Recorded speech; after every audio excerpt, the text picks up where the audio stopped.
In 1969, an American company was drilling in the North Sea, about 200 miles off the coast of Norway, and they made an amazing discovery. They found oil. This discovery created what might be the most interesting economic choice any country has made in modern history. Because when most countries find oil, they spend it. They build things, they cut taxes, create massive state enterprises. Look at Venezuela, Saudi Arabia, Iraq. Oil wealth becomes immediate consumption. Norway did something else. To understand what Norway did, you need to understand the problem they were faced with.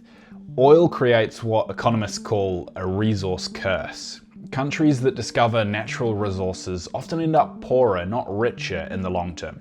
It sounds completely counterintuitive, but the pattern repeats itself all across the world. So here's the mechanism. When you extract oil, you flood your economy with foreign currency. International buyers pay for your oil in dollars or euros, and suddenly your country is awash with hard currency. This makes your own currency more valuable. It sounds good, but it creates a cascade of other problems. When your currency strengthens, everything you produce becomes more expensive to foreign buyers. Your manufacturing sector, it can't compete anymore with foreign manufacturers. Your agriculture becomes too expensive to export, and your services industry would rather import and use cheap foreign labor. These industries, one by one, start dying off, and your economy just becomes narrower and narrower, increasingly dependent on a single commodity. The Netherlands experienced this in the 1960s with natural gas. Their currency strengthened so much that the manufacturing sector that had once been world-leading completely collapsed.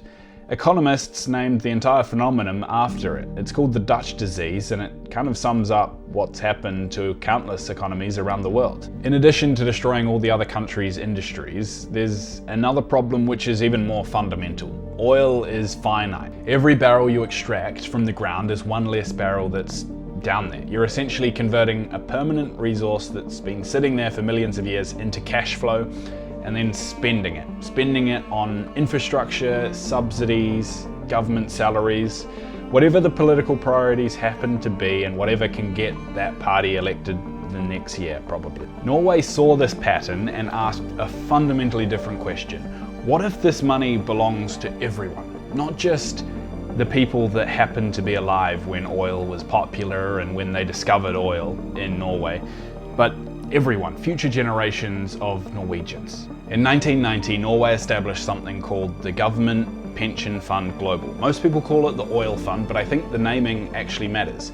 Pension was to emphasize the fact that money's not meant for now, it's meant for future generations or to be used in the future.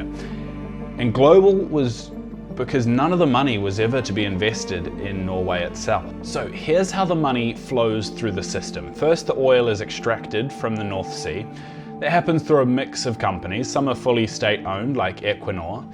Others are international oil companies like ExxonMobil and Shell, operating under licenses from the Norwegian government. The Norwegian state captures revenue from its oil in three ways. First, there's a special petroleum tax of 78% of oil profits. Second, the state owns stakes in oil fields and gets revenue from production. And third, Equinor, which is state-owned and pays dividends to the government. All this money flows into the national budget, but here's where Norway does something unusual.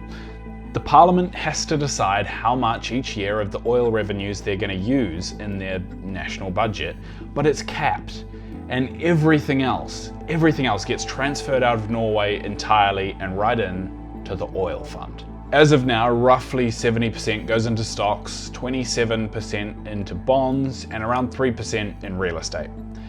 These aren't concentrated bets. The fund owns small pieces of about 9,000 companies globally. The fund has really strict rules about what it can and cannot invest into, and one of the strangest is that it can't invest into Norway itself.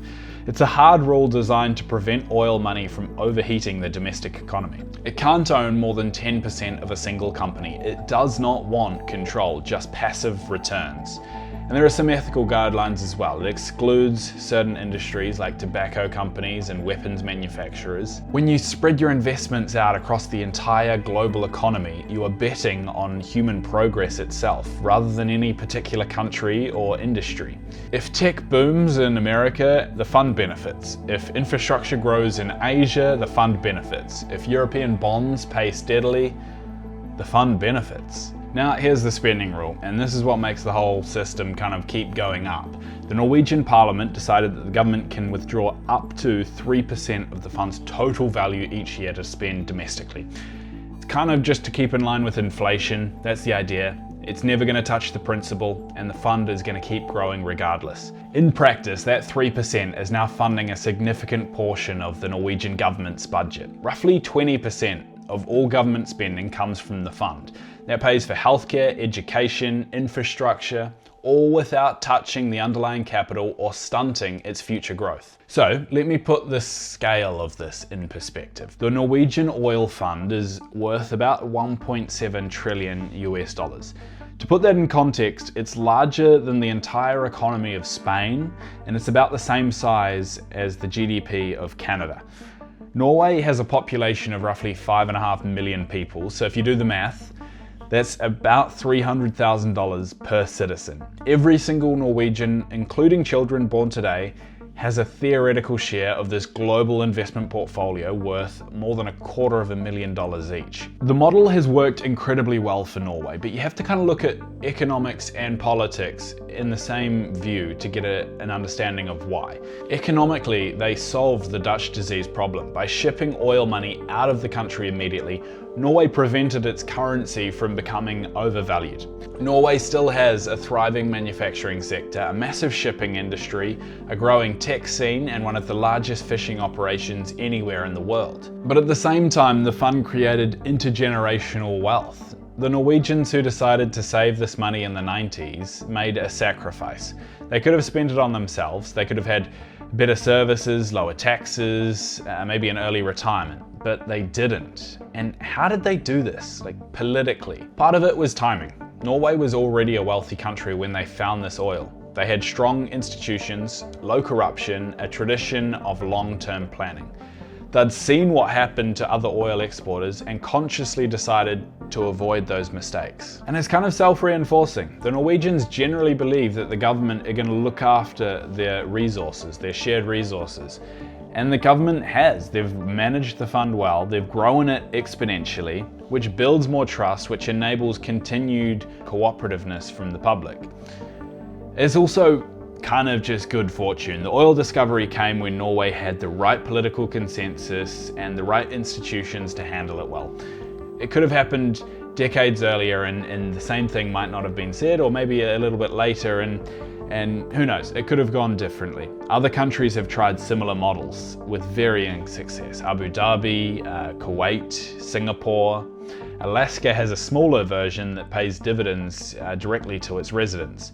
But Norway remains the template. The discipline, the transparency, the long-term thinking, it's become a gold standard for resource wealth management. Of course, there are criticisms. Some Norwegians don't believe they're spending enough. They're literally sitting on hundreds of billions of dollars while facing issues that money could literally solve.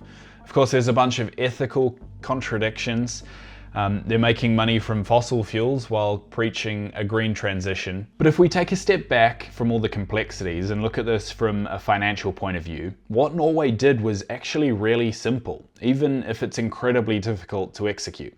They found wealth underground, and instead of spending it immediately, they converted it into financial assets spread across a global economy. Most countries don't do this because they can't do this. It requires political discipline that's extremely rare. It requires telling your population, we could cut taxes, we could build infrastructure and hospitals, but we're not going to. We're going to save it for future people that you don't even know yet. Now that's a hard political sell anywhere, but it's especially hard when you're poor and you're desperate for development. When you're Nigeria and you find oil, the pressure to spend it immediately on urgent needs is overwhelming, and it's completely understandable.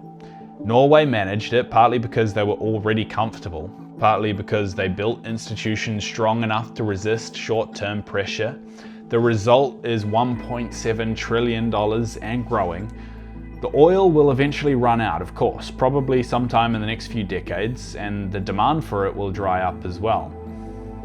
But the fund will remain, spinning off returns indefinitely, funding Norwegian society long after the last barrel is extracted. It's one of the most successful economic projects that any country has ever undertaken, and it started with a tiny country doing all the right things.